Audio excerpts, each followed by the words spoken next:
My wife surprised me with a romantic getaway, but I found the real reason in her browser history. After 15 years of marriage, Sarah wasn't exactly known for spontaneous romance. Our version of a date night was ordering takeout and falling asleep halfway through whatever show we were watching on Netflix. So when she told me she'd booked us a weekend getaway at a luxury mountain resort 3 hours away, I was shocked. "Just us," she said, smiling as she packed a suitcase with clothes I hadn't seen her wear in years.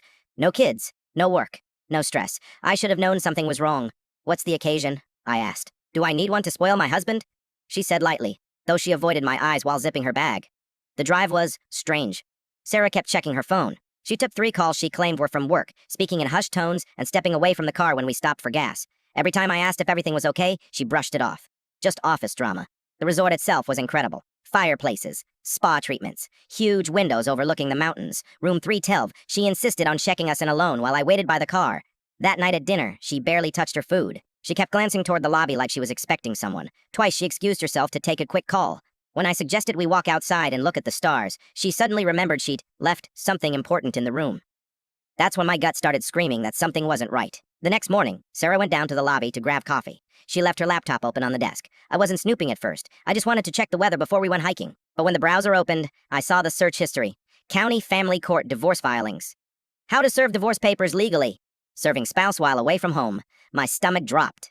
Then I saw the emails. An entire thread with her attorney. The plan was laid out clearly. Bring me somewhere neutral and far from home. Have a process server deliver the divorce papers during the trip. Her lawyer had written, "This avoids emotional confrontation in front of the children and ensures service is completed cleanly. Cleanly. Like I was a package. My hands were shaking as I scrolled. 15 years of marriage reduced to a legal strategy. When Sarah came back with 2 coffees, she froze in the doorway. I was sitting on the bed. Her laptop open on my knees. "You find what you were looking for?" she asked quietly. "Yeah," I said. "Actually, I did." She set the coffees down slowly. "David, when exactly was the big moment supposed to happen?" I asked. "During the spa appointment? Over dinner tonight?" Her face drained of color. "My lawyer said." I laughed, but it didn't sound like laughter. "Your lawyer said ambushing your husband 3 hours from home would be easier?" She rubbed her temples. "I didn't want a scene." "You didn't want a scene," I repeated. "So instead you planned a whole fake romantic trip?" Silence filled the room. Finally, she whispered, "The papers are actually being served at the house today too, just in case."